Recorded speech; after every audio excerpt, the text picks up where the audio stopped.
EVM का मामला एक बार फिर से सुप्रीम कोर्ट पहुंचा, जहां चुनाव आयोग ईवीएम पर बुरा फंसता हुआ नजर आ रहा है। जहां सुप्रीम कोर्ट ने ईवीएम को लेकर के चुनाव आयोग को सख्त निर्देश दे दिया है। साथ ही यह भी कह दिया है कि ईवीएम का डेटा डिलीट नहीं करना होगा। मामले की सुनवाई के दौरान भारत के मुख्य न्यायाधीश संजीव खन्ना ने चुनाव आयोग को कई सारे कड़े निर्देश दिए, कई सारे सवाल पूछे, तो कई मामलों पर नाराजगी भी जाहिर की। आखिर ईवीएम का ये पूरा मामला सुप्रीम कोर्ट फिर से क्यों पहुंचा और सुप्रीम कोर्ट ने ईवीएम को लेकर अब क्या कुछ नया दिशा निर्देश दिए हैं, वो आपको हम अपनी इस रिपोर्ट में बताते हैं। दरअसल सुप्रीम कोर्ट ने मंगलवार को ईवीएम के सत्यापन के संबंध में नीति बनाने की मांग वाली याचिकाओं पर सुनवाई की।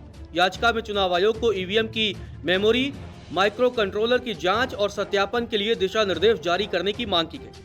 इस पर सुनवाई करते हुए कोर्ट ने चुनाव आयोग से जवाब मांगा और आदेश दिया कि फिलहाल ईवीएम से कोई डेटा डिलीट न किया जाए और न ही कोई डेटा रिलोड किया जाए।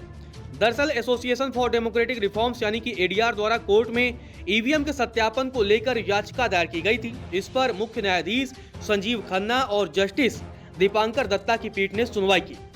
मामले की सुनवाई के दौरान ईवीएम पर सुप्रीम कोर्ट ने कहा कि हम नहीं चाहते कि ईवीएम से छेड़छाड़ हो। हम चाहते हैं कि शायद इंजीनियर या बता सकें कि कोई छेड़छाड़ हुई है या नहीं। हमारी परेशानी यह है कि हमने इसे सही तरीके से नहीं बताया।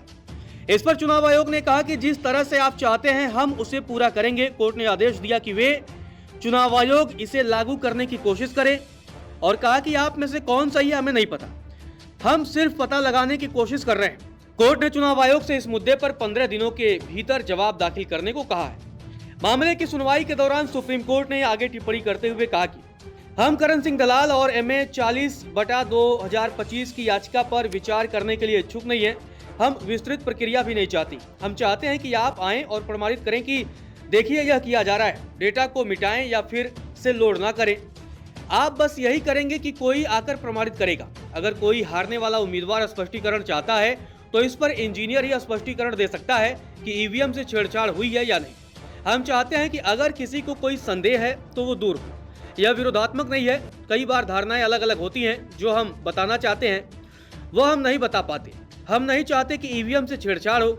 हम चाहते हैं कि शायद इंजीनियर या बता सके कि कोई छेड़छाड़ हुई है या नहीं। आप में से कौन सही है हमें नहीं पता, हम सिर्फ पता लगाने की कोशिश कर रहे हैं। सुनवाई के दौरान एडीआर की ओर से पेश हुए एडवोकेट प्रशांत भूषण ने कहा कि हम चाहते हैं कि सुप्रीम कोर्ट के फैसले के अनुसार चुनाव आयोग को जो प्रक्रिया अपनानी है वह उनके मानक संचालन प्रोटोकॉल के अनुरूप हो। हम चाहते हैं कि कोई व्यक्ति ईवीएम के सॉफ्टवेयर और हार्डवेयर की जांच करे ताकि यह पता चल सके कि सॉफ्टवेयर और हार्डवेयर में किसी तरह की छेड़छाड़ की गई है या नहीं।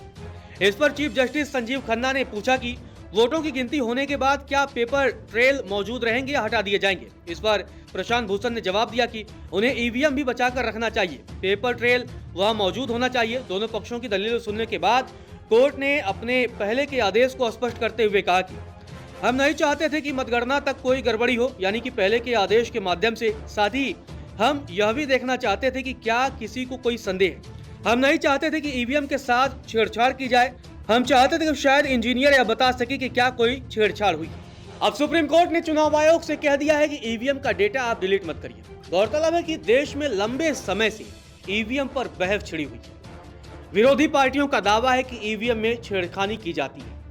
सदन में भी यह आवाज उठाई गई कि देश में बैलेट पेपर से चुनाव होना चाहिए, ईवीएम से नहीं। ईवीएम पर लगातार गड़बड़ी के आरोप लगते रहे हैं।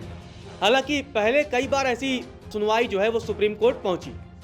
कई बार सुप्रीम कोर्ट ने कहा कि भाई नहीं, छेड़खानी संभव नहीं है। कई बार याचिका खारिज भी हुई है।